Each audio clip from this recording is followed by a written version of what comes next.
মুসা নবী রে তোর পাহাড়ে গ্রাস করে নাই, তার মাঝে ছিল আমার হাবিবুল্লাহর নূর মুবারক। ও ইব্রাহিম তোমাকেও বাগে ধরে নাই, বাগে পরিশন খুইজা যখন তোমার দিকে তাকাইছে, তোমার কপালের ভিতরে আমার নূর মুবারক হলো আক্রমণ থেকে বাঁচার উসিলা। রাত তুলে কোন আল্লাহু আকবার।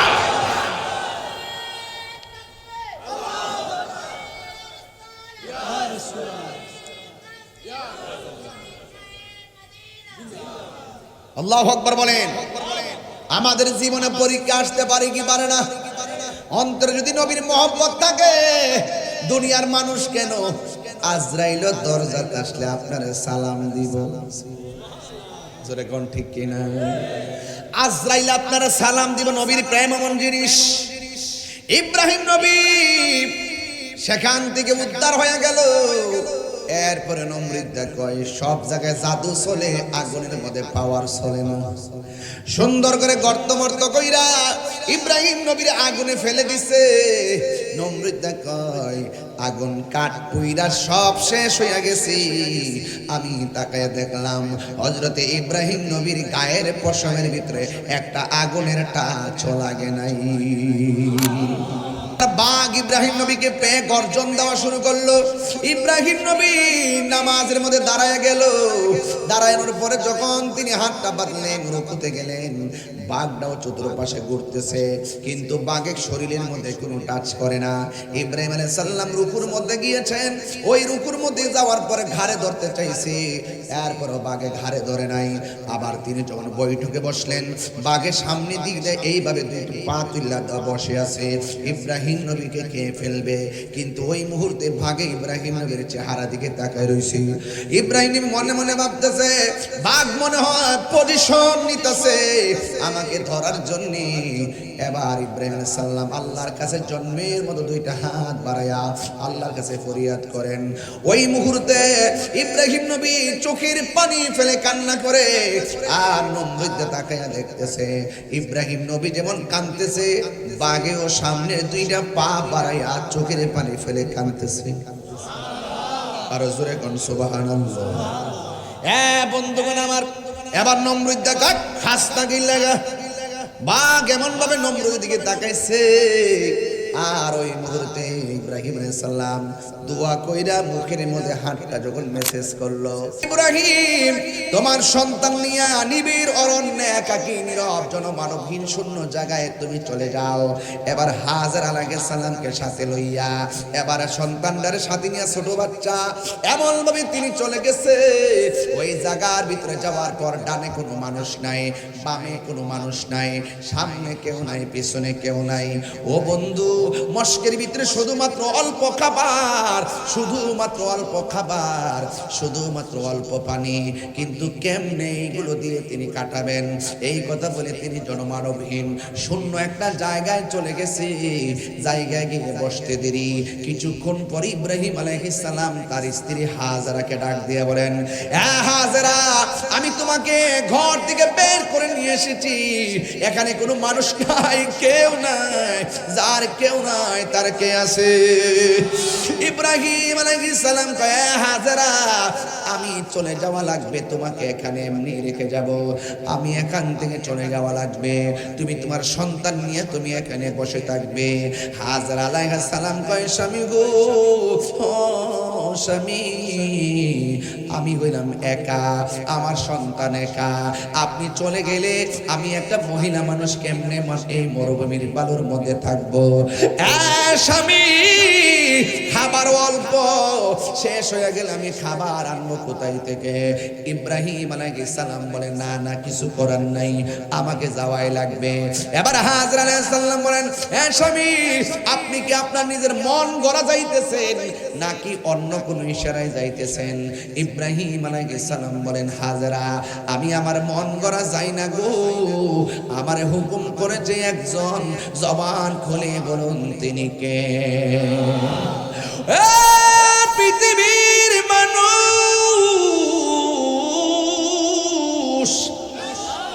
হাজেরা আলাইহিস সালাম বলে, স্বামী গো এতক্ষণ আপনার সঙ্গে পেশাল করেছি, আমাকে নিয়ে ভেবেছি, আমার সন্তানকে নিয়ে ভেবেছি, খাবার নিয়ে ভেবেছি। হুকুম যদি আল্লাহর হয় আপনি নির্দ্বিধায় চলে যান। আমার আল্লাহ আমার এবং আমার সন্তানকে না খাওয়ায় মারবে না। হাইরি ও শুলকাটা গৌসিয়া মইনিয়া ইসলামী সুন্নি সংগঠনের বন্ধু, ও আনোয়ারের বাবা মামা, ওই এবার হাজার কয়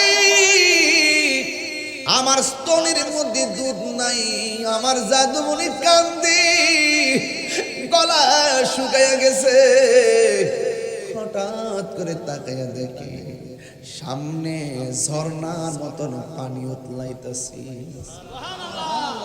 শাড়ি কাপড়টার মাটির মধ্যে খেসাইয়া দৌড় দিছে, পানির ফোয়ারা দিকা দৌড় দিছে, একটা পাহাড়ে দৌড় দিছে। পাহাড়ের নাম হলো সফা।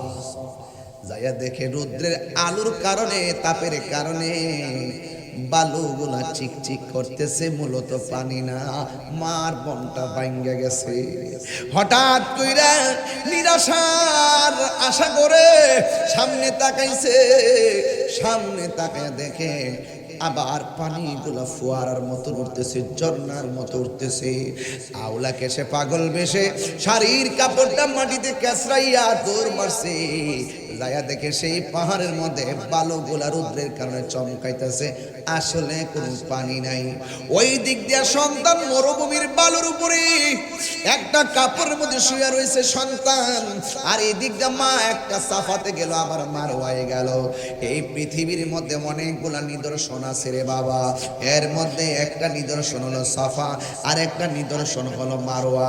আল্লাহ রাব্বুল আলামিন কোরআনে বলেন, الصفا والمروة من شعائر الله। পৃথিবীর প্রথম ঘর কোরআনেতে বাঁকা, বন্ধুর নামের মিমি দ্বারা করেছে মাকা। সুবহানাল্লাহ বলেন না। পৃথিবীর প্রথম ঘর কোরআনেতে বাঁকা, বন্ধুর নামের মিমি দ্বারা করেছে মাকা। আল্লাহ আল্লাহ আল্লাহ আল্লাহ লা ইলাহা ইল্লাল্লাহ। আল্লাহ আল্লাহ আল্লাহ আল্লাহ লা ইলাহা ইল্লাল্লাহ। যেথায় লক্ষ কোটি হাজিদের প্রেম মেলা, লাব্বাইক লাব্বাইক বলে লা শারিকা লাহ। যেথায় লক্ষ কোটি হাজিদের প্রেম মেলা, লাব্বাইক লাব্বাইক বলে লা শারিকা লাহ। আল্লাহ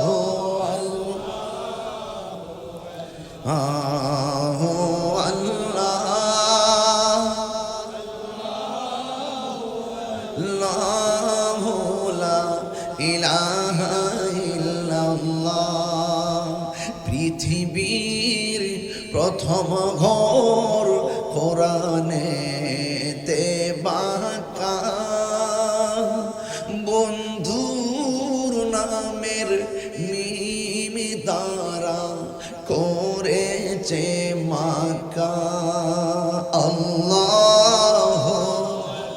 মাশাআল্লাহ।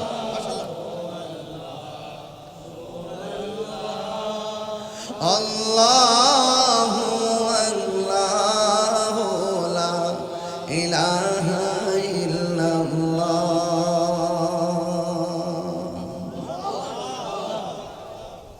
শান্তি লাগেনি? কথা বলে না, শান্তি লাগেনি? নবীর নামের মর্যাদার কথা শুনলে শান্তি লাগে। শুধু নবীর নাম না, শুধু নবীর নামের প্রথম অক্ষরটা শুননাই কলিজা ফানা হয়ে গেছে। কথা বলেন ঠিক না বেডি? এই জন্য এই পৃথিবীটা পরীক্ষার জায়গা। এই যে খানায় কাবা যা হচ্ছে, যে যে দৌড়াদৌড়ি হচ্ছে, সবগুলো কিন্তু পরীক্ষার নিদর্শন। কথা বলেন ঠিক না বেডি? আল্লাহ রাব্বুল আলামিন বলেন, আমি আল্লাহ রাব্বুল আলামিন তোমাদেরকে পরীক্ষা করব, আর এই পরীক্ষায় যারা অটল থাকতে পারবে, আমার আল্লাহ বলেন ইন্নাল্লাহা মা'আস সাবিরিন, নিশ্চয়ই আমি আল্লাহ ধৈর্যশীলদের সঙ্গে রয়েছি। ও আনোয়ারের বাবা, কি ভাষায় আমি কথা বলে দিয়ে যাব। এই জন্য যুগে যুগে যুগে যুগে সব নবীগণকে আমার আল্লাহ পরীক্ষা করেছেন। ইব্রাহিম নবীকেও আমার আল্লাহ পরীক্ষা করেছেন। একটা নয়, দুইটা নয়, 10টা পরীক্ষা আমার আল্লাহ ইব্রাহিম আলাইহিস সালামকে পরীক্ষা করেছেন। এর মধ্যে একটা পরীক্ষা হলো ইব্রাহিম নবীর জবানের ভিতরে শুধুমাত্র লা ইলাহা ইল্লাল্লাহ ইব্রাহিম খলিলুল্লাহ, সুবহানাল্লাহ কোন কি লিখে লা ইলাহা ইল্লাল্লাহ ইব্রাহিম খলিলুল্লাহ, এটাই ছিল ইব্রাহিম আলাইহিস সালামের উম্মতের কালিমা। ও বন্ধু, ইব্রাহিম নবীর উম্মত কোনদিন ফতোয়া তুলে নাই লা ইলাহা ইল্লাল্লাহর পাশে ইব্রাহিম খলিলুল্লাহ বলা যাবে না। ঈসা নবীর উম্মত কোনদিন ফতোয়া তুলে নাই লা ইলাহা ইল্লাল্লাহ ঈসা রুহুল্লাহ বলা যাবে না। দাউদ আলাইহিস সালামের উম্মত কোনদিন ফতোয়া তুলে নাই লা ইলাহা ইল্লাল্লাহ দাউদ খলিফাতুল্লাহ, এই কথা ফতোয়া তুলে নাই বলা যাবে না। নূহ নবীর উম্মত কোনদিন এই ফতোয়া তুলে নাই লা ইলাহা ইল্লাল্লাহ নূহ নাজিউল্লাহ বলা যাবে না, এই ফতোয়া তারা তুলে নাই।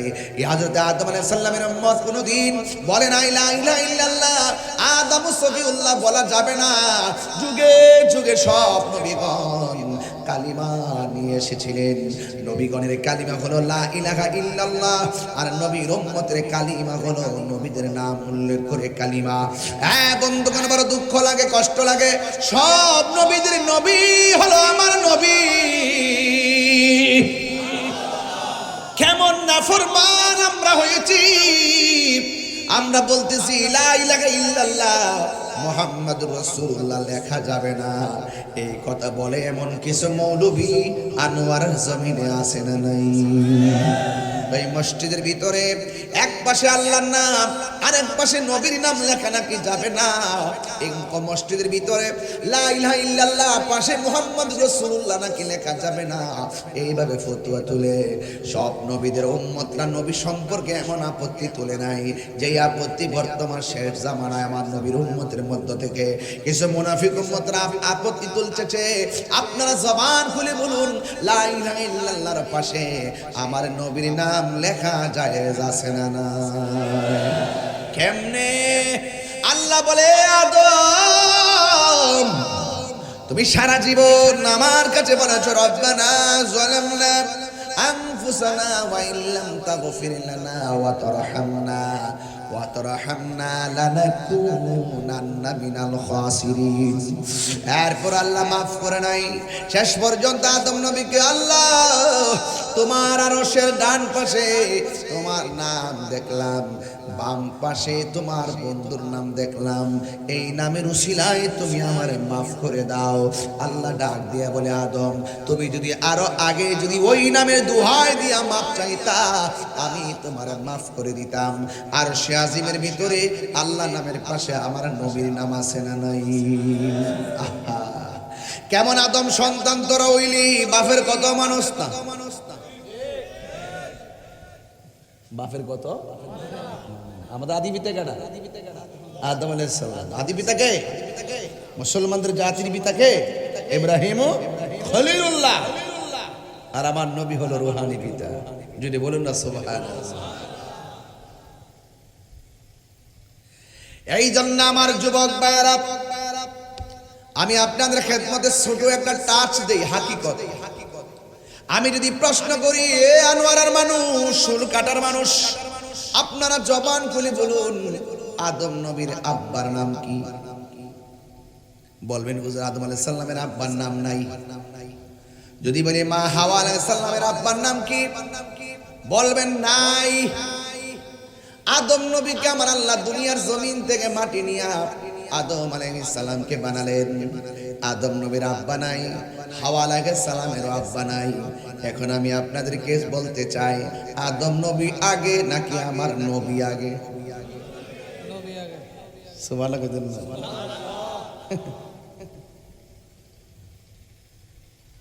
দুনিয়াতে আসার পরে আদম আসার পরে আব্দুল্লাহ আর মা আমেনা, কথা কোন ঠিক না বেটি? ওই গভীর জায়গা কেউ ডুব দেয় না, ডুব দেয় না। সিন্নি খাইলে কার দ্বারা মোল্লা চিন্না না। ওই নবীর সম্মান কতটুকু বোঝাচ্ছি। হযরত ইব্রাহিম আলাইহিস সালামকে 10টা পরীক্ষা করলো। একটা পরীক্ষা হলো বাঘের খাঁচার ভিতরে ইব্রাহিম নবীকে ঢুকাইয়া দেওয়া হলো। আপনারা জবান খুলে বলেন, ক্ষুধার্ত বাঘ যদি মানুষ খায়, মানুষ পায়, মানুষকে আদর করে নাকি খায়? আরো জোরে কর। এবার আদম আলাইহিস সালাম, হযরত ইব্রাহিম আলাইহিস সালামকে বাঘের খাঁচার ভিতরে ঢুকাইয়া দিল। ওই মুহূর্তে বাঘে মনে মনে কয়, অনেক ক্ষুধা লাগছে, মানুষটা যেহেতু পাইছে জন্মের মতো খায়া নেই। এবার খাঁচার ভিতরে ইব্রাহিম নবীকে ঢুকাইয়া বাহির দিক দিয়ে তালা মেরেছে।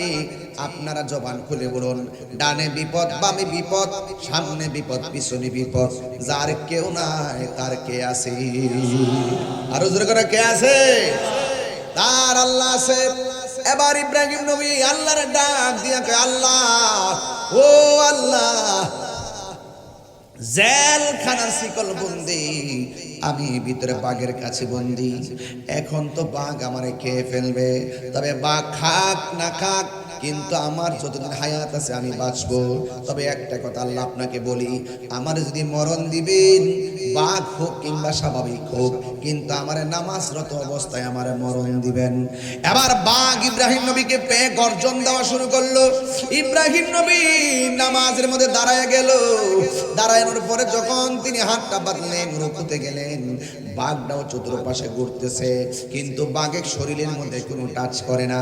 ইব্রাহিম আলাইহিস সালাম রুকুর মধ্যে গিয়েছেন, ওই রুকুর মধ্যে যাওয়ার পরে ঘাড়ে ধরতে চাইছে, এরপরও বাঘে ঘাড়ে ধরে নাই। আবার তিনি যখন বৈঠকে বসলেন, বাঘের সামনে দিক দিয়ে এইভাবে দুটো পা তুলে বসে আছে, ইব্রাহিম নবীকে খেয়ে ফেলবে। কিন্তু ওই মুহূর্তে বাঘে ইব্রাহিম নবীর চেহারা দিকে তাকায় রয়েছে। ইব্রাহিম মনে মনে ভাবতেছে, বাঘ মনে হয় পজিশন নিতেছে আমাকে ধরার জন্য। এবার ইব্রাহিম আলাইহিস সালাম আল্লাহর কাছে জন্মের মতো দুইটা হাত বাড়ায়া আল্লাহর কাছে ফরিয়াদ করেন। ওই মুহূর্তে ইব্রাহিম নবী চোখের পানি ফেলে কান্না করে, আর নমরুদ তাকায়া দেখতেছে ইব্রাহিম নবী যেমন কাঁদতেছে, বাঘেও সামনে দুইটা পা বাড়ায়া চোখের পানি ফেলে কাঁদতেছে। আর জোরে কোন সুবহানাল্লাহ। বন্ধুগণ আমার, এবার নমরুদ দেখা খাস্তা গিল্লাগা, বাঘ এমন ভাবে নমরুদের দিকে তাকাইছে। আর ওই মুহূর্তে ইব্রাহিম আলাইহিস সালাম দোয়া কইরা মুখের মধ্যে হাতটা যখন মেসেজ করলো, মেসেজ করার পরে বাঘ ইব্রাহিম নবীর দিকে তাকাইয়া, ইব্রাহিম নবী মনে মনে ভাবতেছে, মনে হয় দোয়া করা পর্যন্ত বুঝি বাঘে অপেক্ষা করতেছে, এখনই তো আমাকে খেয়ে ফেলবে। এবার নমরুদে তাকাইয়া দেখতেছে ইব্রাহিম নবী যেমন করে জেলের ভিতরে খাঁচার ভিতরে মাটির মধ্যে সেজদা দিয়েছিল, সেজদা দেওয়ার পর কপালের ভিতরে মাটি লেগেছে, ধুলা বালি লেগেছে। আর ইব্রাহিম নবী কয়, আমি যখন বাঘের সামনে বসে রইলাম, আমি তাকাইয়া দেখলাম বাঘের জিহ্বা দিয়ে আমার কপালের ধুলা বালিগুলা পরিষ্কার করে দিতেছি। এই আওয়াজে মানি না জোরে কোন সুবহানাল্লাহ। এবার যুবক ভাইয়ের আমার, ও আল্লাহ ডাক দিকে, ইব্রাহিম আমি তোমারে পরীক্ষা দিয়েছি, পরীক্ষার মধ্যে তুমি পাশ করেছো। আল্লাহ বলেন ইস্তাইনু বিসসবরি ওয়াসসালাহ। দেখেন সালাতের আগে সাহায্যের কথা আল্লাহ বলছেন তোমরা সাহায্য চাও কিসের মাধ্যমে? বিসসবরি, ধৈর্যের মাধ্যমে। এরপরে বলছে সালাহ। ইব্রাহিম নবী খাঁচার ভিতরে গিয়ে বিচলিত হন নাই, ধৈর্যের সাথে দাঁড়ায় গেছে।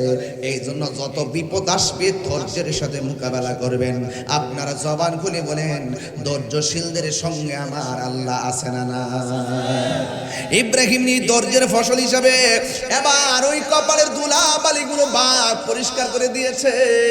বাঘরে বাঘ, তুই আমারে খাইলি না কেন? বাঘে জবান খুলে যায়। বাঘে ডাক দিয়ে ইব্রাহিম গো, আমি যখন আপনার দিকে তাকাইলাম আপনার কপালের মধ্যে দেখলাম একটা নূর চমকাইতেছে। আরো জোরে বলে না সুবহানাল্লাহ। আল্লাহ ডাক দিয়ে কয় হে ইব্রাহিম,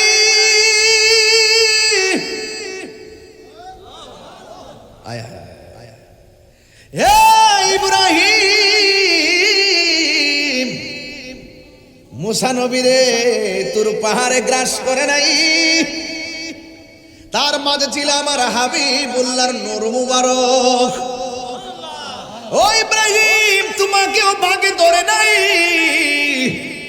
বাগে পরিশন খুইজা যখন তোমার দিকে তাকাইছে, তোমার কপালের ভিতরে আমার নূর মুবারক হলো আক্রমণ থেকে বাঁচার উসিলা। রাত তুলে কোন আল্লাহু আকবার।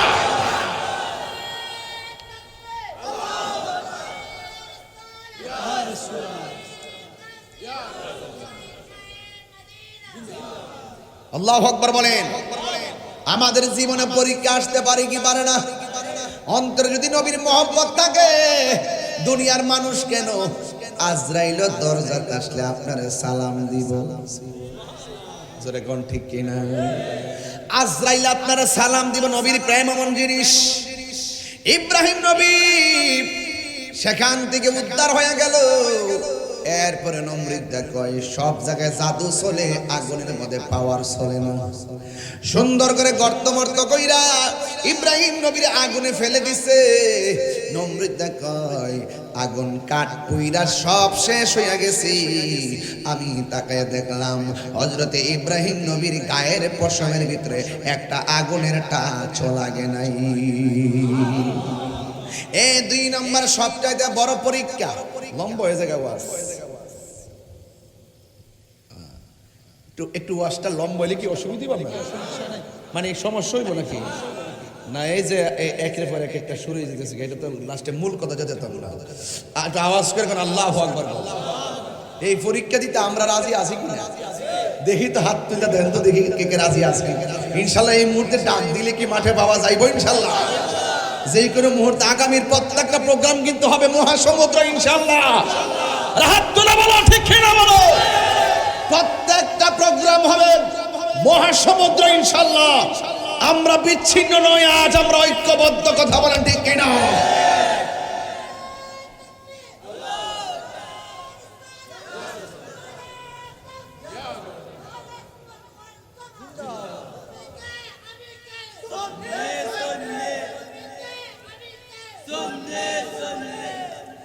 আমার যুবক ভাইরা, ওয়া'লামু আন্নাল্লাহা মা'আল মুত্তাকিন।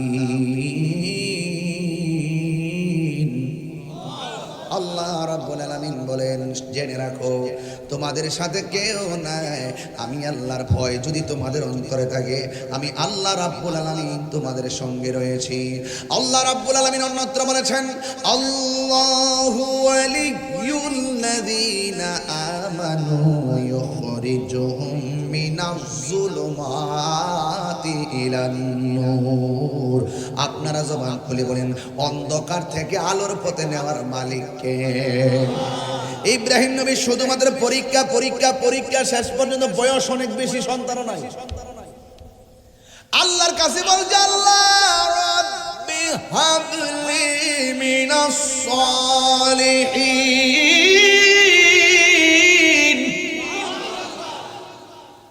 আল্লাহ তুমি তো পরীক্ষা দিতেছ, আমারে তুমি একটা নেক সন্তান দান করে দাও। আল্লাহ বলে কবুল, জোরে কোন সুবহানাল্লাহ। এবার কবুল হয়েছে কার ঘরে জানেননি? সারার ঘরে সন্তান নাই, যেই মহিলার ঘরে সন্তান হয় না তারে জিজ্ঞাসা করবেন, বোন আমার, তোমার যে সন্তান নাই, সংসার করতেছ, 2 বছর হইয়া গেছে সন্তান নাই, 8 বছর হইয়া গেছে সন্তান নাই, 12 বছর হইয়া গেছে সন্তান নাই। সমাজের অনেক মানুষ আছে, যদি মহিলার ঘরে সন্তান না হয় অনেক সময় ধর্মের দোহাই দিয়ে, অনেক ইশারা দিয়ে কথা কয়, এর লাগে তোর ঘরে বাচ্চা হয় না, এই জন্য তোর ঘরে সন্তান হয় না। এমন কিছু মানুষ সমাজে আছে না নাই? আপনারা জবান খুলে বলেন, সন্তান দেওয়ার মালিক কে? ওই মহিলা উত্তর দিবে, ও বোন, তোমার ঘরে 6 বছর হয়ে গেছে সন্তান হয় না, তুমি কি ছেলে সন্তান চাও না মেয়ে সন্তান চাও? যার ঘরে সন্তান হয় না সে উত্তর দিবে জানেননি? সে উত্তর দিবেন, ও বোন আমার, ছেলে বুঝি না, মেয়ে বুঝি না, আতর বুঝি না, ল্যাংরা বুঝি না, বোবা বুঝি না। আল্লাহ যদি আমার যে কোনো একটা সন্তান দিত, তাইলে সমাজের কলঙ্কের হাত থেকে আমি শান্তি পাইতাম। আপনারা জবান খুলে বলেন, সন্তান দেওয়ার মালিককে? হাজরা আলাইহিস সালামের ঘরে আল্লাহ পাক একটা সন্তান দিলেন। বহুত বছর পরে শেষ বয়সে সন্তান একটা দিছে, আর মাসকেন দিয়ে আগুনে জেলে ফেলায় অনেক পরীক্ষা করছে। সারাকে নিয়ে আর একটা পরীক্ষায় পড়ছিল, কিন্তু হাজরার ঘরে যখন সন্তান হয়েছে, আল্লাহ রাব্বুল আলামিন আর একটা পরীক্ষার ইশারা করলেন। আল্লাহ রাব্বুল আলামিন ডাক দিয়ে বলে, হে ইব্রাহিম, তোমার ঘরে সন্তান ছিল না, আপনারা বলেন সন্তান দেওয়ার মালিককে? আমি আল্লাহ তোমার দোয়া কবুল করেছি, তোমাকে সন্তান দিয়েছি, কিন্তু আমি আল্লাহর নির্দেশ হলো, এই সন্তান তুমি এমন একটা জায়গায় নিয়ে যাইবা যেই জায়গার ভিতরে কোনো মানুষ নাই, যেই জায়গার ভিতরে কোনো পাক পাখালি নাই, যেই জায়গার ভিতরে কোনো ধরনের গাছ গাছালি নাই, এমন নীরব একটা জায়গায় চলে যাবে, নীরব একটা জনমানবহীন শূন্য জায়গায় তুমি চলে যাবে। এই মুহূর্তে যদি আমি কাউকে বলি, এ ভাই আমার, একটা ভাঙ্গা কবরে যাইয়া রাতের বেলা সারা রাত বসে থাকেন, আপনি বলবেন পারবো না। বিশ্ব হুজুর কইছে, কয় না পারবো না। আম্মা কইছে, কয় না পারবো না, আমার ডর লাগে। এমন একটা নীরব জায়গায় ইশারা পাইলে অনেকে যাইতে চাইবো না, কিন্তু হুকুম যখন হবে আল্লাহর, এখানে কেউ ভয় করে না। আপনারা জবান খুলে বলেন, রক্ষা করার মালিককে? যুবক ভাইয়েরা আমার, আল্লাহ রাব্বুল আলামিন কয়, ইব্রাহিম, তোমার সন্তান নিয়া নিবিড় অরণ্যে একাকী নীরব জনমানবহীন শূন্য জায়গায় তুমি চলে যাও। এবার হাজরা আলাইহিস সালামকে সাথে লইয়া, এবার সন্তানটার সাথে নিয়ে, ছোট বাচ্চা, এমন ভাবে তিনি চলে গেছে। ওই জায়গার ভিতরে যাওয়ার পর ডানে কোনো মানুষ নাই, বামে কোনো মানুষ নাই, সামনে কেউ নাই, পিছনে কেউ নাই। ও বন্ধু, মস্কের ভিতরে শুধুমাত্র অল্প খাবার, শুধুমাত্র অল্প খাবার, শুধুমাত্র অল্প পানি, কিন্তু কেমনে এইগুলো দিয়ে তিনি কাটাবেন? এই কথা বলে তিনি জনমানবহীন শূন্য একটা জায়গায় চলে গেছে।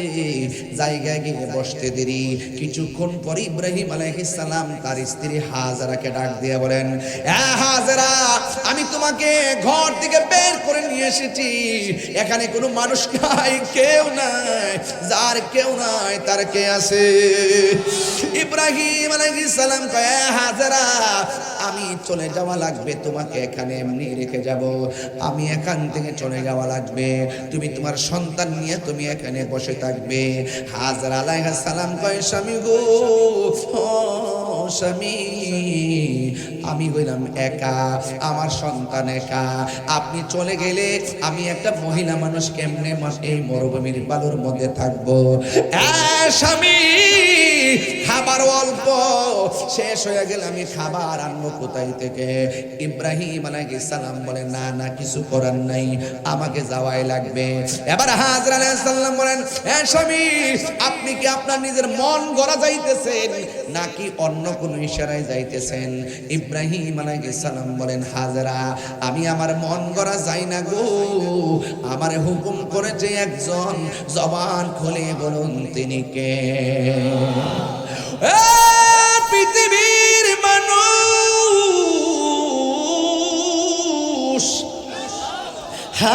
হাজেরা আলাইহিস সালাম বলে স্বামী গো, এতক্ষণ আপনার সঙ্গে পেশাল করেছি, আমাকে নিয়ে ভেবেছি, আমার সন্তানকে নিয়ে ভেবেছি, খাবার নিয়ে ভেবেছি। হুকুম যদি আল্লাহর হয় আপনি নির্দ্বিধায় চলে যান। আমার আল্লাহ আমার এবং আমার সন্তানকে না খাওয়ায় মারবে না।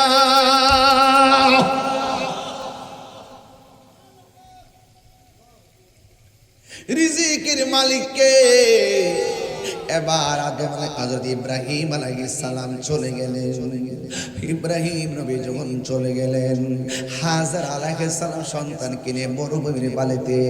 আর দিনের বেলা যেমন তেমন, রাত্রটা কেমন কাটে, নাই কোনো তাবু, নাই কোনো বাড়ি, নীরবে নীরবে কেমনে কাটাই রে দুধের বাচ্চাটারে লইয়া। এবার ইব্রাহিম আলাইহিস সালাম চলে গেছে আল্লাহর হুকুমে, হিজরত করলো। আর এই দিক দিয়া খাওয়ান শেষ হইয়া গেল। ছোট বাচ্চা তো বাড়ি খাবার খাইতে পারে না, মায়ের স্তনের মধ্যে দুধ, কিন্তু যখন খাওয়ান থাকে না, পুষ্টিকর খাবার থাকে না, মায়ের স্তনের মধ্যে দুধ থাকে না। হ্যাঁ বন্ধু, মায়ের দুধের দাম আছে না নাই? আঙ্গু দেশের পোলা পান্ত 2 কেজি আঙ্গুর ফল খাওয়াইয়া মনে করে মায়ের ঋণটা শোধ করে বেড়াইছে না রে না। তুমি মায়ের দুধ যে পান করেছো, মায়ের 1 ফোঁটা দুধের দামও শেষ হয় না রে। মায়ের 1 দান দুধের দাম কাটিয়া গায়ের চাম, পাপ পশু বানাইল ঋণ শোধ হবে না। এমন ধরদি ভবে কেউ হবে না আমার মা গো, এমন ধরদি ভবে কেউ হবে না আমার মা গো।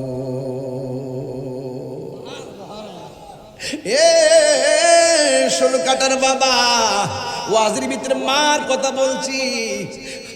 আমি তাহিরিনে যদি 2 সেকেন্ডের জন্য ভালো লাগে তাকে রে আব্বা, জীবনে কোনোদিন বুড়া বাপটারে ধমক দিও না। তোমার বুড়া বাপটা তোমার জন্য বস্তা টানতে টানতে টেনশন করতে করতে দাড়ি ফাইকা গেছে, নাইলে তোমার বাপের কিন্তু দাড়ি পাকার বয়স হয় নাই। তোমার বাবা তোমার জন্য বস্তা টানতে টানতে কোমরের হাড় ক্ষয় হয়ে গেছে, কিন্তু তোমার বাবার কিন্তু হাড় ফাঁকা হওয়ার বয়স হই নাই। পিঠের দ্বারা বেদনা করে, চোখের গোড়া বইলা গেছে, চোখের গোড়া দিয়ে পানি পড়ে। তোমার মা কিন্তু এমনিতে কষ্ট কইরা এমনিতে বুড়া হই নাই। তোমার বাপটা কষ্ট করতে করতে বুড়া হইয়া গেছে, আর তোমার মা সংসারের বোঝা টানতে টানতে বুড়া হইয়া গেছে। এই জন্য আমার যুবক ভাইরা অনুরোধ করে বলি রে, এই পৃথিবীর মধ্যে সারা দুনিয়া ঘুরে যদি বলি সব মানুষের মধ্যে তুমি কারে 1 নম্বর রাখবা, পৃথিবী ঘুরে এসে আমার কাছে বলবা হুজুর কত জায়গাত গেছি, নিজের খাওয়ানোর চিন্তা আগে করে, কিন্তু মায়ের কাছে ছিলাম, মা নিজের খাবারের চিন্তা করে নাই, নিজের কষ্টের চিন্তা করে নাই, না খাইয়া আমারে খাওয়াইছে। এই জন্য পৃথিবী পুরার পুরো দেখবা মায়ের তুলনা কেবল মাত্র মা। কথা কোনো ঠিক কিনা? জান্নাতের চাবি আমার মা, মা গো, জান্নাতের চাবি আমার মা, জান্নাতের চাবি আমার মা, মা গো, জান্নাতের চাবি আমার মা। মা যার বেঁচে নাই তার মতো দুঃখী নাই, মা যার বেঁচে নাই তার মতো দুঃখী নাই, খালা ফুফু মায়ের মতো না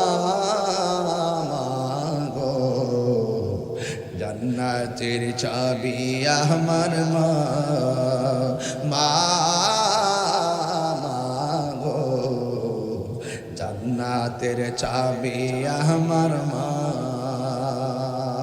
জান্নাতের চাবি আমার মা,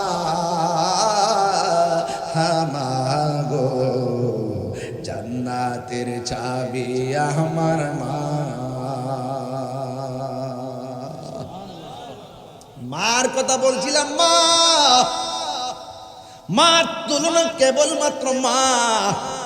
হাজারা বলেছি ঘরের ভিতরে পানি নাই, খাওয়ান নাই, কোনো কিছুই নাই, জিহ্বাটা শুকাইয়া গেছে, খাওয়ানোর অভাবে স্তনের দুধ শুকাইয়া গেছি। আমি না যেমন তেমন একদিনের জায়গায় 3 দিন না খেয়ে থাকবো, কিন্তু আমার জাদুমণির কষ্ট আমি মায়ের সহ্য হয় না। আপনারা জবন কলি বলেন, নিঃস্বার্থে যেই মানুষটা ভালোবাসে ওই মানুষটার নাম কি? নিঃস্বার্থে ভালোবাসে শুধু আমার মা, ববে যার তুলনা নাই। নিঃস্বার্থে ভালোবাসে শুধু আমার মা, ববে যার তুলনা নাই। সেই মা তোমার চলে গেলে গো,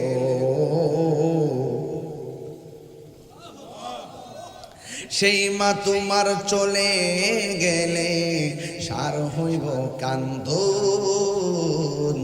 এই জগতে কেউ হবে না মায়েরই মতো,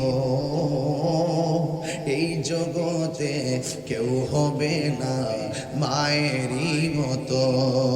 মা তোর আপন কইর যতন, মা তোর আপন কইর যতন, মা অমূল্য ধন। এই জগতে কেউ হবে না মায়েরই মতো, এই জগতে কেউ হবে না মায়েরই মতো। হায়রে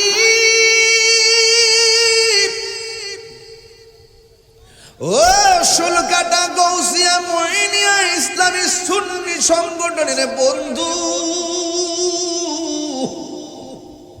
ও আনোয়ারার বাবা, মা মা ওই এবার হাজারা কয় আমার স্তনের মধ্যে দুধ নাই, আমার জাদুমণি কান্দে, গলা শুকাইয়া গেছে। হঠাৎ করে তাকাইয়া দেখে সামনে ঝর্ণার মতন পানি উতলাইতেছে। শাড়ি কাপড়টার মাটির মধ্যে খেসাইয়া দৌড় দিছে, পানির ফোয়ারা দিকা দৌড় দিছে, একটা পাহাড়ে দৌড় দিছে, পাহাড়ের নাম হলো সফা। যাইয়া দেখে রৌদ্রের আলোর কারণে, তাপের কারণে বালুগুলা চিকচিক করতেছে, মূলত পানি না, মার বনটা ভাঙ্গা গেছে। হঠাৎ কইরা নিরাশার আশা করে সামনে তাকাইছে, সামনে তাকায় দেখে আবার পানিগুলা ফোয়ারার মতো উঠতেছে, ঝর্ণার মতো উঠতেছে। আওলা কেসে পাগল বেশে শাড়ির কাপড়টা মাটিতে কেসরাইয়া দৌড় মারছে। যায়া দেখে সেই পাহাড়ের মধ্যে বালুগুলা রৌদ্রের কারণে চমকাইতেছে, আসলে কোনো পানি নাই।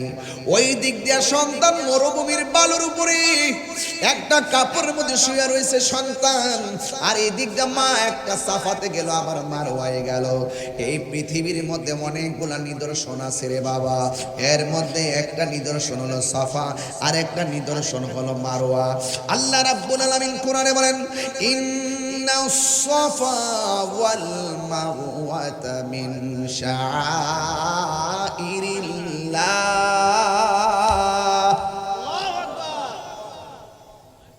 আপনাদের কি কষ্ট হচ্ছে? কারণ সামনে কুরবানির ঈদ। অনেকে বলবে যে হজের মাসে কি ওয়াজ করলো, প্রসঙ্গ তো আছে, মেরাজ আসলে মেরাজের ওয়াজ করি, মুহররম আসলে মুহররমের ওয়াজ করি, পবিত্র ঈদে মিলাদুল ইসলাম আসলে ওই ঈদে মিলাদুল ইসলামের ওয়াজ করি। এখন যদি এই ওয়াজটা না করি হক আদায় হবে না। ঠিক না বেঠি? আপনারা জবান খুলে ভালো আবার আওয়াজ করবেন আল্লাহু আকবার। ইন্নাস সাফা ওয়াল মারওয়াতা মিন শাআইরিল্লাহ।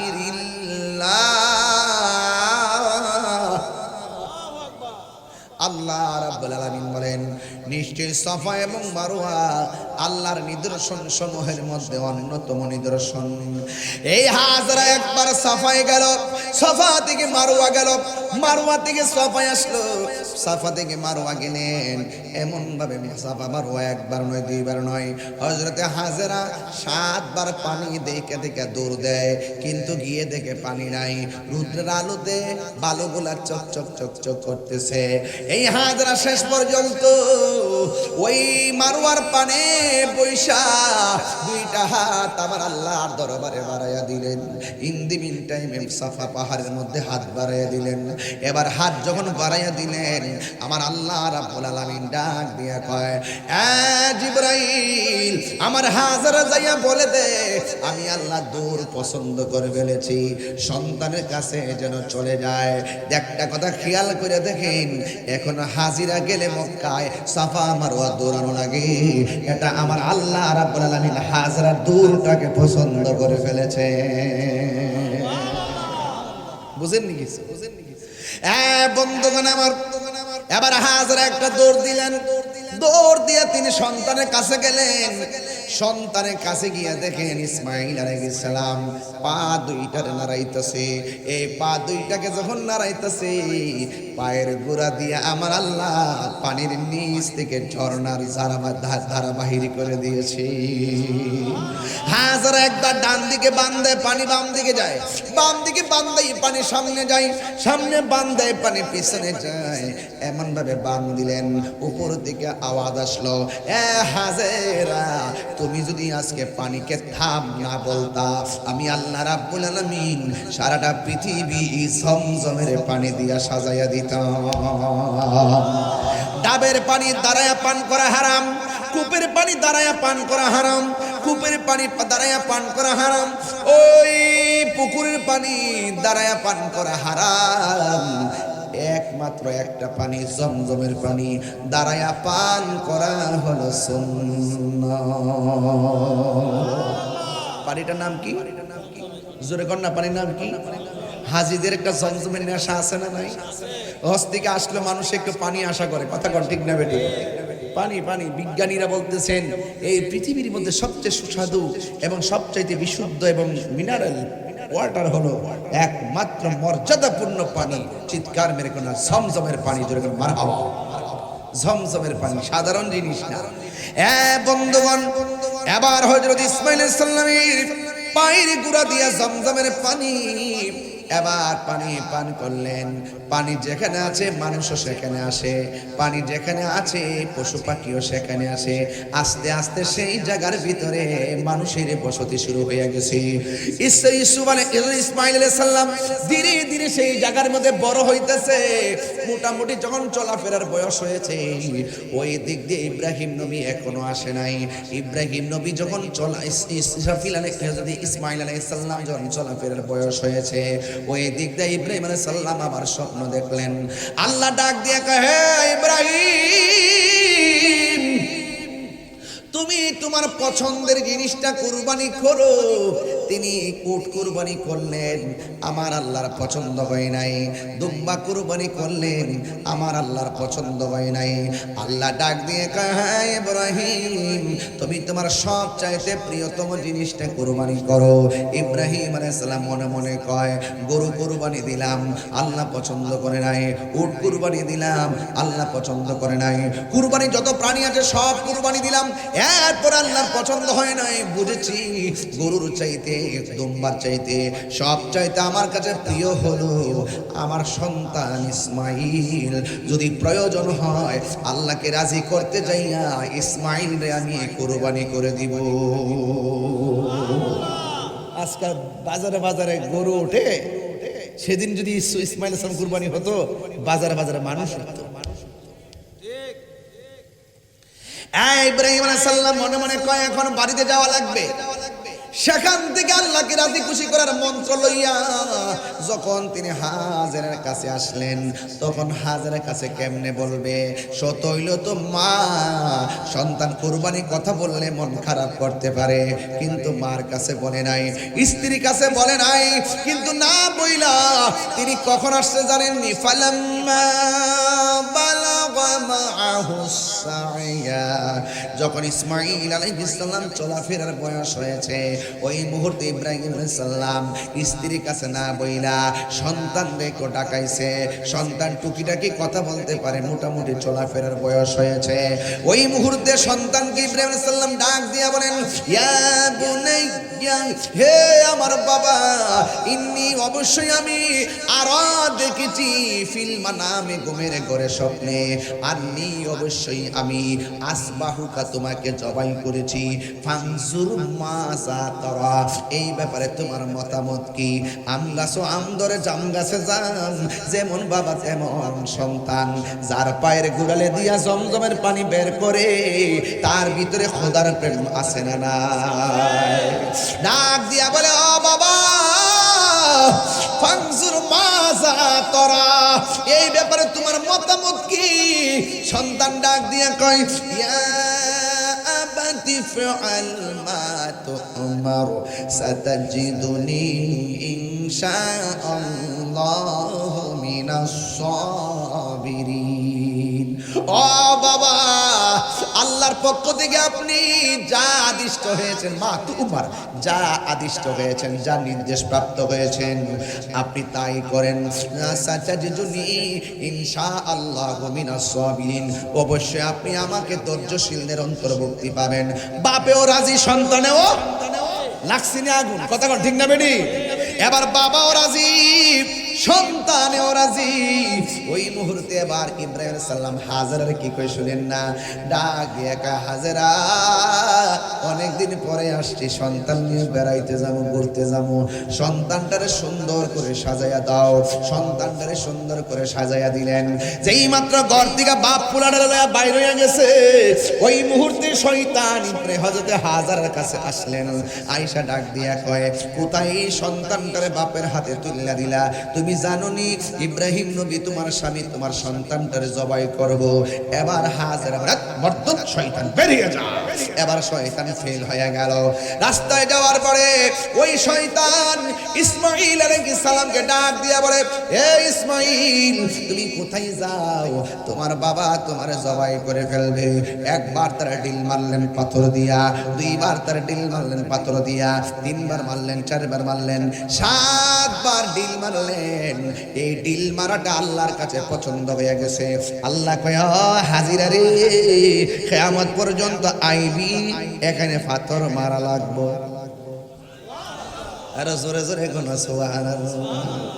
সোনার মদিনা বহুদূরে, সোনার মদিনা বহুদূরে, কিন্তু মদিনাওয়ালা আমার অন্তরে, কিন্তু মদিনাওয়ালা আমার অন্তরে, আমার অন্তর জুড়ে মদিনায় আছে রে, অন্তর জুড়ে মদিনায় আছে রে। মদিনা মদিনা বলে জিকির করে রে, মদিনা মদিনা বলে জিকির করে রে। যে গিয়েছে একবার সোনার মদিনা, তাহার মনে আর কোনো দুঃখ রইল না, তাহার মনে আর কোনো দুঃখ রইল না। যে গিয়েছে একবার সোনার মদিনা, তাহার মনে আর কোনো দুঃখ রইল না, তাহার মনে আর কোনো নাই। আমার অন্তর জুড়ে মদিনায় আছে রে, অন্তর জুড়ে মদিনা মদিনা বলে জিকির করে রে, মদিনা মদিনা বলে জিকির করে রে। বলা যাবে না। হাই রে ও শুলকাটার বাবা,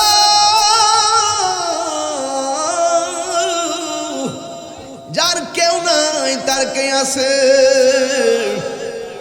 সত্যের পথে অনেক কাটা হবে, কাটা বেদ করে সামনে যাওয়ার নাম হলো ইহদিনা সিরাতাল। কাটা তো সবার জন্য হবে না, ফুলসিরাত তো সবার জন্য কঠিন হবে না। প্রেমিকের জন্য পৃথিবী সমান প্রশস্ত হবে। চিৎকার মেরে কন্যা সুবহানাল্লাহ।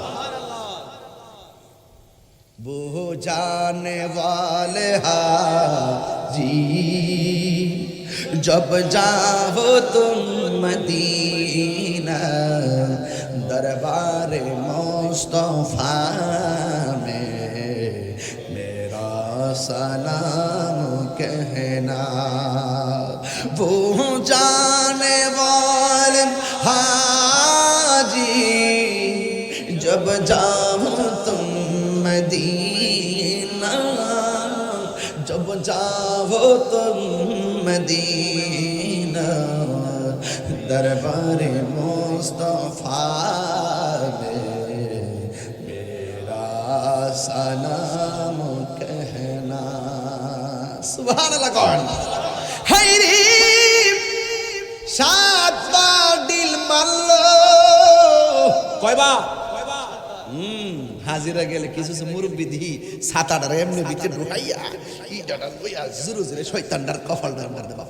মানে আমার আম্মা যখন গিয়ে সুমরা করতে বলছিস না ভাই না, যাওয়ার পরে এই এই যে হাঁটুর মধ্যে বেদনা, আম্মার ডায়াবেটিস হলো 20, এরপরে ওই উমরা যাওয়ার পরে শক্তি পাইছে, এরপরে বাবারে ভাত করে লইয়া এমন ভাবে রে লইছে, লইয়া দিয়ে যে বিড়ি যে একটা দৌড় মারছে রে আমার আম্মা আমার সামনে ওই ফাল দিয়া কই শয়তান দিয়া লই একবার এমনি লইয়া একবারে ও হাবিটার কপালে মানে শয়তানটা আসছে।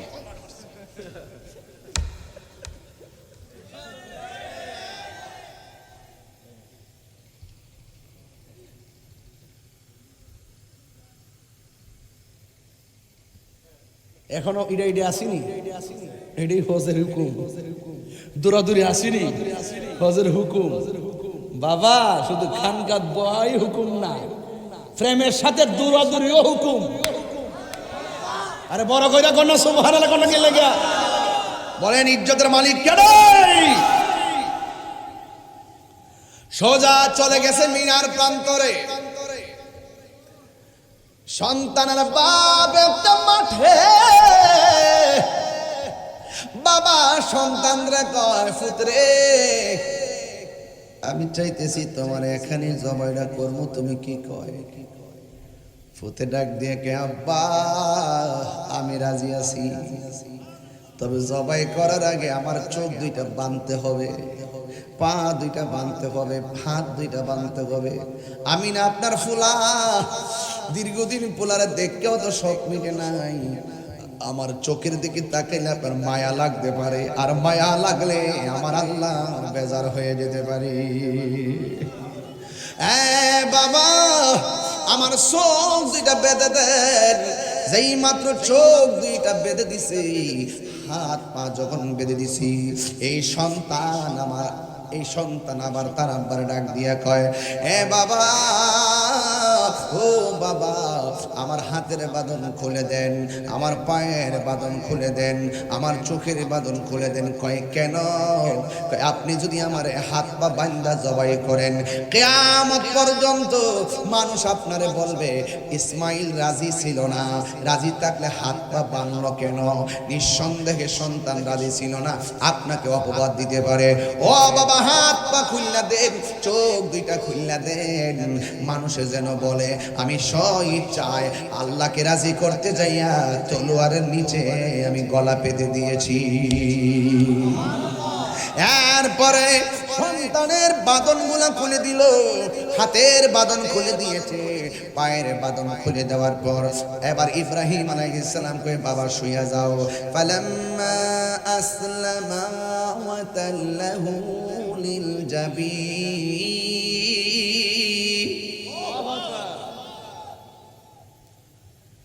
ফালাম্মা আসলামা ওয়া তাল্লাহু লিল জাবিন।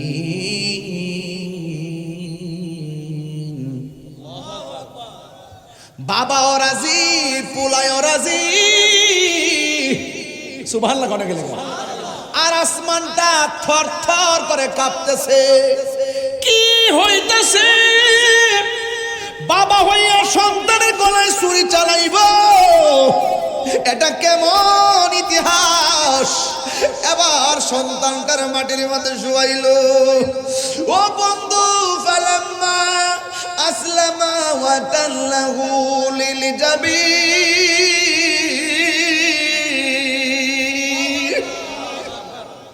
সন্তানটার মাটির মধ্যে শুয়াইয়া গলার মধ্যে যখন তলোয়ারটা ধরবে, ছুরিটা ধরবে, কিন্তু গলার ভিতরে ছুরি তো যায় না রে। পাথরে টাচ করলে পাথর ফেটে যায়, কিন্তু গলার মধ্যে ধরে না। ইব্রাহিম নবী ছুরিরে ডাক দিয়ে, ছুরিরে গলা কাটস না কেন? ইব্রাহিম নবীরে ছুরি ডাক দিয়ে কয়, আপনি আমার বলতেছেন একবার ছুরি কাটার জন্য, আর আমি নির্দেশ পাইতেছি শতবার, খবরদার আমার জবিহুল্লাহর গলায় কিন্তু টাচ করিস না। আল্লাহ আকবার না কেন? দেখেন এবার, দেখেন এবার, এবার যখন এইভাবে কয়, লাস্ট যখন দুইবার দেওয়ার পর তৃতীয়বার একদম চূড়ান্ত, এবার যেই মাত্র চূড়ান্ত ছুরিটা চালাইব, ওই মুহূর্তে আমার আল্লাহ ডাক দিয়ে কয়, জিব্রাইল, ও জিব্রাইল। জিব্রাইল আলাইহিস সালামের জীবনে কয়েকবার দ্রুত গতিতে আসছে। একবার হলো ইউসুফ আলাইহিস সালামকে তার 10 ভাই মিল্লা যখন কূপের মধ্যে ফেলে দিয়েছে, আল্লাহ ডাক দিয়ে, ও জিব্রাইল, আমার ইউসুফ কুয়ার পানির সাথে বডিটা লাগার আগে তোমার পাখাগুলো পানির নিচে বিছাইয়া দিয়া আমার ইউসুফের জন্য বাড়ি বানায়া দাও। দ্বিতীয়বার হলো, দ্বিতীয়বারটা পরে, কিন্তু আগে পেটেছে আর কি, ইব্রাহিম আলাইহিস সালাম বলে দ্বিতীয়। এরপর বোঝার জন্য বলছি, উহুদের জমিনে যখন আমার নবী যখন দন্ত মুবারক ভাঙলেন, মাথা মুবারকের উপরে যখন হেলমেট ঢুকে গেছে, আর রক্ত মুবারক গুলো বায়া বায়া এই দিক দিয়ে যখন পইরা, যে এই মাত্র দাড়ি মুবারক থেকে রক্ত মুবারকের ফোঁটাটা ঝরে গেছে, আল্লাহ ডাক দিয়ে, ও জিবরাইল, যাও যাও, আমার বন্ধু নবীর দন্ত মুবারকের রক্ত মুবারক জমিনে পড়ে যাচ্ছে, একটা ফোঁটা মুবারক যদি জমিনে পড়ে, কিয়ামত পর্যন্ত এই জমিনে কোনো গাছপালা হবে না।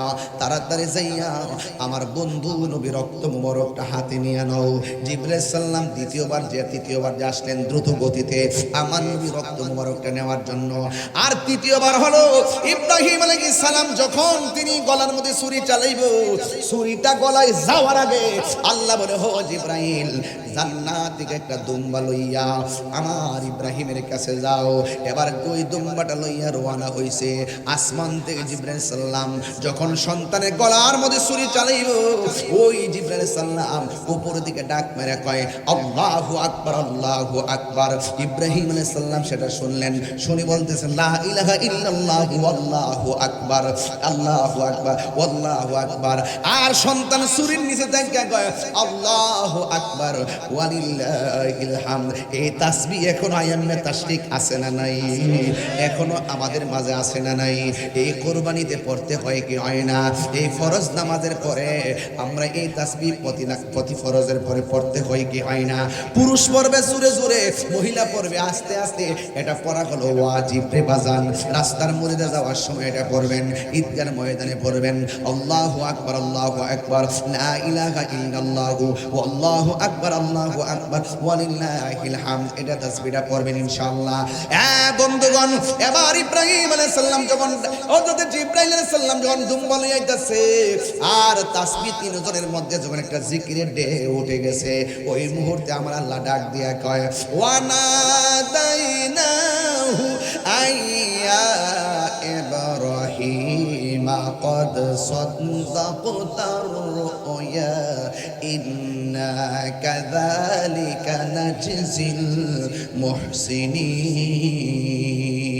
المحسنين وناديناه أن يا إبراهيم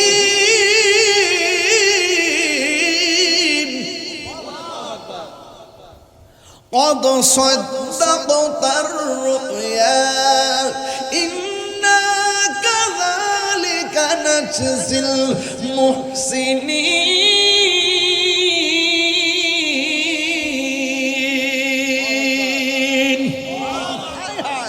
আল্লাহ বলে, ও ইব্রাহিম, قد صدقت الرؤيا আমার স্বপ্ন সত্যই, যা দেখেছো আমি কবুল করেছি। তোমার স্বপ্ন আজ বাস্তবায়ন হয়েছে, তোমার স্বপ্ন সত্য হয়েছে। এভাবেই আমি আল্লাহ প্রেমিকদেরকে প্রতিদান দিয়ে থাকি। মদিনার পাগল আমি, নবীজির পাগল আমি, মদিনার পাগল আমি, নবীজির পাগল। মদিনারি দুলবালি মোর, মদিনা দুলবালি মোর নয়নের কাজল আমি, মদিনার পাগল আমি, নবীজির পাগল আমি, মদিনার পাগল আমি, নবীজির পাগল। আমার জিকিরি নবী নবী, দুই চোখে মদিনার ছবি। আমার জিকিরি নবী নবী, দুই চোখে মদিনার ছবি। আমার জিকিরি নবী নবী,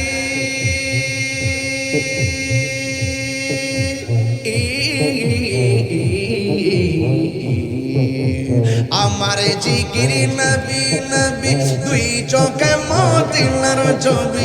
আমার জিকিরি নবী নবী, দুই চোখে মদিনার ছবি।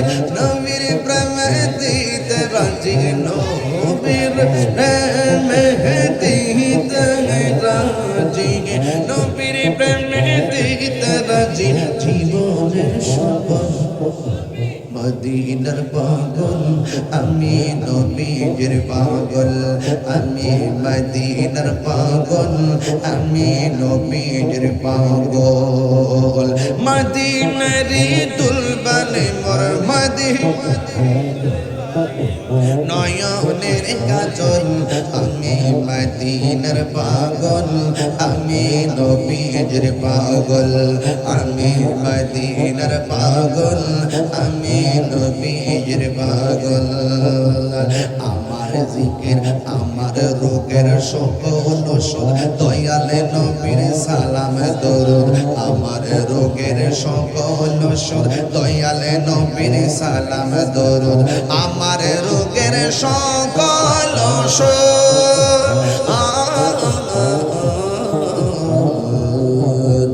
আমার রোগের সকল ওষুধ, দয়ালে নবীর সালাম দরুদ।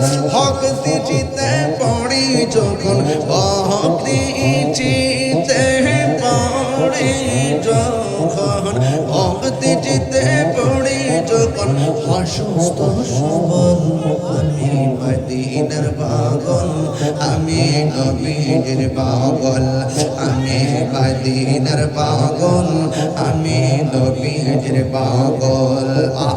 মদিনার দুলবালি মোর, মদিনার দুলবালি মোর, মদিনার দুলবালি মোর।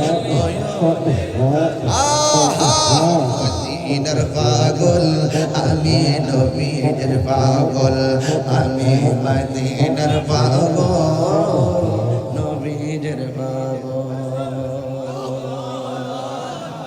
খুশি না বেজার? গজল ফারিনি রে বাজান, গাই না, কম গাই। এখন একটু কমায় দিছি, কিন্তু শান্তি লাগেনি। জোরে কোন লাগেনি? নাতে রাসূল বলা হলো নবীর সাহাবীদের সুন্নত রে বাবা, আর নাতে রাসূল শোনা হলো আমার দয়াল নবী মায়ার নবীর সুন্নত। যারা সমালোচনা করে হেরা আসলে পারে না, আমার মতো পারলে তারাও গাইতো। কথা কয় ঠিক।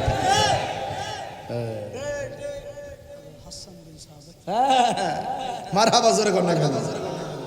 আপনাদের কি কষ্ট হয়েছে? কষ্ট হচ্ছে? এক ঠেলা 1.5 ঘন্টা কথা কইলাম, মোটামুটি কষ্ট হয়েছে আপনাদের। আর একটু সামনে যাই, কষ্ট হবে আপনাদের। তাইলে মাঝে মাঝে একটু শান গাইতাম মেরে বাজি, মজা লাগেনি? আরো জোরে কোন লাগেনি? আমি কবে যাব রোজার কিনারে, যাইতে মন চাইনিও?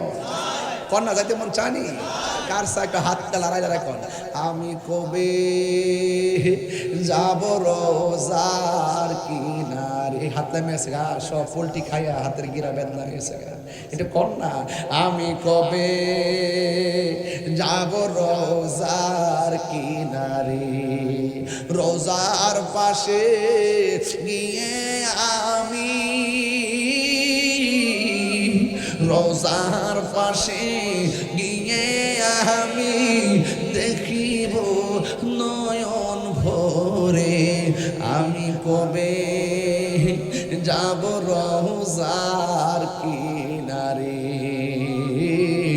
আমি কবে যাব রোজার কিনারে রাত্রি যখন শুইতে যায় নবীকে খুঁজে বেড়াই চোখের জলে বুক ভাসে নবীর দিদারের আশায় কবে যাব সোনার মদিনায় কবে যাব সোনার মদিনায়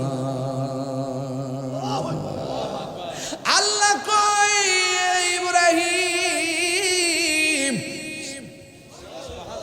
এই দুম্বা কুরবানি করো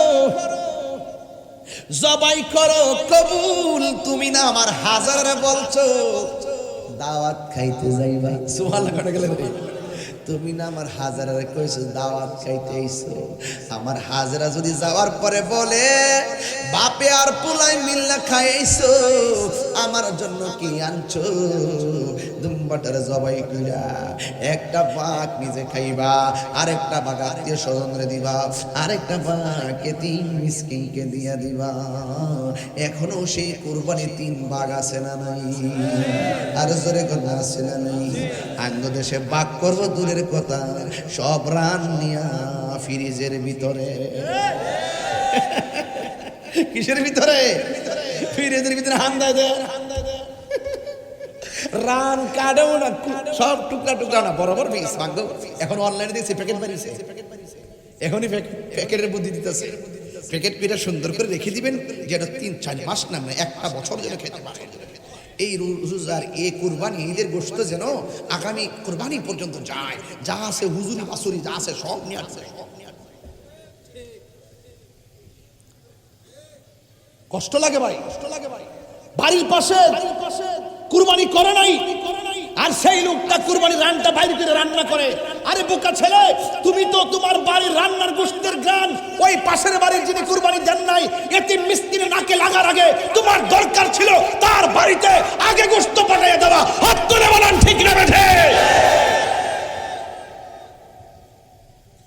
আমাদের সমাজ থেকে মানবতা উঠে গেছে ইনসাফ উঠে গেছে বিবেচনা উঠে গেছে বরং একটা হাড্ডি একটা টুকরা নিতে আসলে একটা হাড্ডি দিয়া ধমক মারে শেষ হয়ে গেছে আসলে সব কিন্তু ফ্রিজের ভিতরে ঢুকাই দিয়েছে কথা কোন ঠিক না বেঠে সব নিয়ে ফ্রিজের ভিতরে ঢুকাইয়া দিল আপনারা আওয়াজ করে বলুন আমরা সুষম বন্টন নীতির আলোকে আমরা কুরবানির গোশত বন্টন চাই কি চাই না আর ইচ্ছা করলে সব খাইতে পারবেন না আপনাকে তো কিছু বিধান ফলো করতে হবে ঠিক না বেটি আপনি না দিয়া একটা হিলে হিলে রাস্তা দাঁড়ে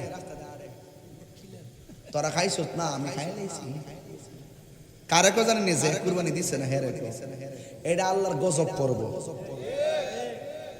নতুন কাপড় পয়রা যদি যায় একটা যে ব্যক্তি কাপড় কিনতে পারে না তার সামনে যদি যায় এখন তোরা কাপড় কিনছ না আমি কাপড় কিনা লাইছি মস্তানি করে ওই এরা 2 লাখ টাকা দিয়ে আনছে আর আমি কি 2 লাখ ডাললে কি চলে নাকি 3 লাখ দান তুই এটা ব্যবসা আর কি মানুষ দেখাই ভালো লাগে আচ্ছা কুরবানির গোশত কুরবানি কি মানুষ দেখার কিছু আছে কারে সন্তুষ্টি করছে ইব্রাহিম আলাইহিস সালাম কথা কোন লাগে আল্লাহরে সন্তুষ্ট করতে যাই আর সন্তানের গলায় ছুরি চালাই দিছে আমি কি মনে করেন ব্যাপারটা ইতিহাসটা কি শুধুমাত্র গরু খাওয়ার ইতিহাস আরে বেটা বাজার থেকে হাট থেকে গরু কিনা আইন না ওই পশুর গলার মধ্যে ছুরি চালাইয়া কুরবানি দেওয়ার আগে তোর মনের ভিতরে রিয়া নামক পশু আছে হিংসা নামক পশু আছে তাকাব্বুরি নামক পশু আছে এই পশুটাকে আগে জবাই কর তারপরে পশুর গলার মধ্যে ছুরি চালা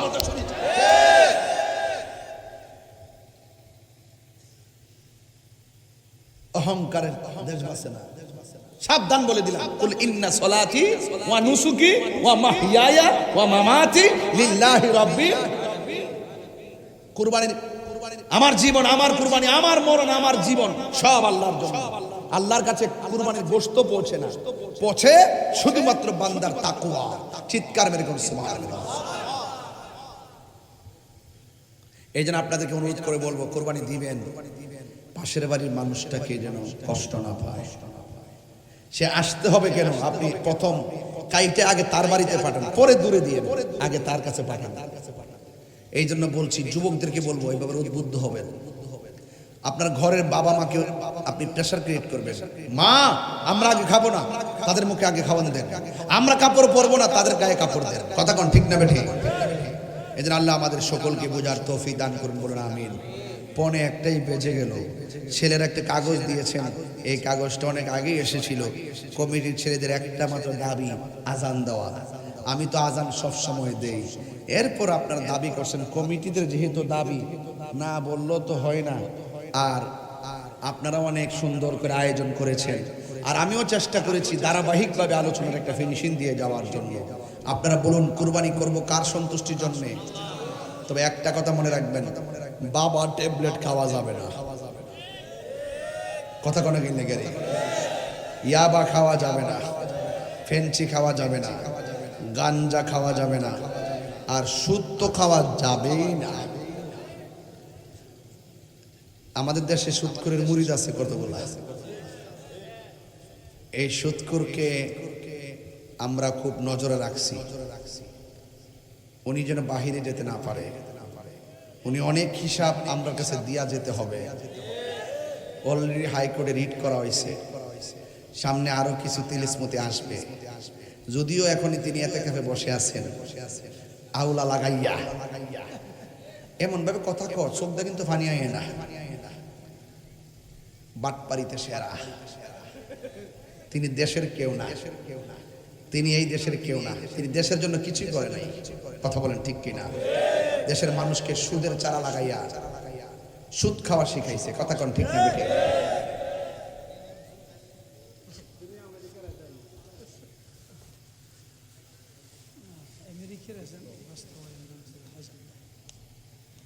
তিনি কিছু ফারুক আর না ফারুক শুকুরের মাংস আমদানির চুক্তিটা করছে। আর আমি চাইতাম যে প্রথম খাওয়ানটা ওনারে খাওয়াইতাম, আপনি আগে শুকুরের মাংসটা খাইয়া টেস্ট করে দেন।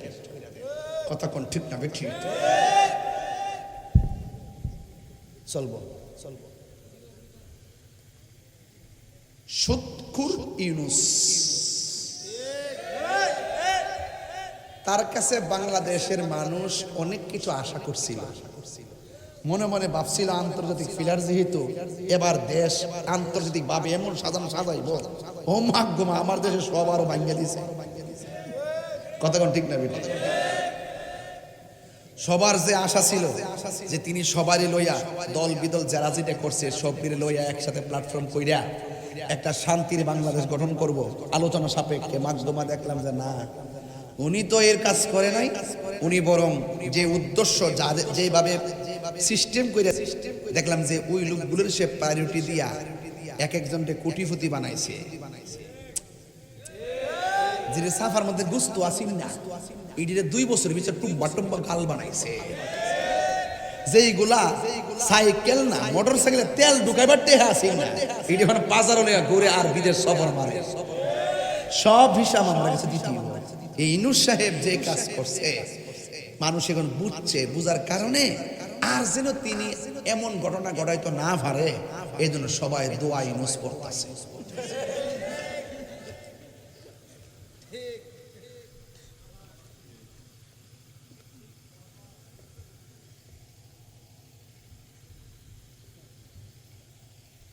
যাই হোক আপনাদেরকে অনেক কথা বলছি, তবে একটাই কথা, মরে যেতে হবে। কাউকে ধোঁকা দেওয়া যাবে, কোনো মুনাফিকি করা যাবে। সবচেয়ে বড় সম্পদ কি? কথা গোনা বলেন না, সবচেয়ে বড় সম্পদ কি? ঈমান থাকলে কবরে যাওয়ার পরে আপনার বডির নিচে জান্নাতের গালিচা বিছাই দেওয়া। আর সুদ খাবেন, আমার পটিয়ার পোলাপান, চিটাঙ্গের পোলাপান রে এই যে ইসলাম ব্যাংক থেকে বের করছে, এটা কি জুলুম করছে না? এই ইউনিট চাইয়া এইগুলো করতে পারছে। মেজাজটা খারাপ হয়ে যায় আমার। যাক, চিন্তা করেন না, আমি সুদখুররে কখনো সালাম দিতে পারবো না, আমি সুদখুররে কখনো ভালো ব্যবহার করতে পারবো না, সুদখুররে কখনো দেশ কিংবা মসজিদে দায়িত্ব দিতে পারবো না।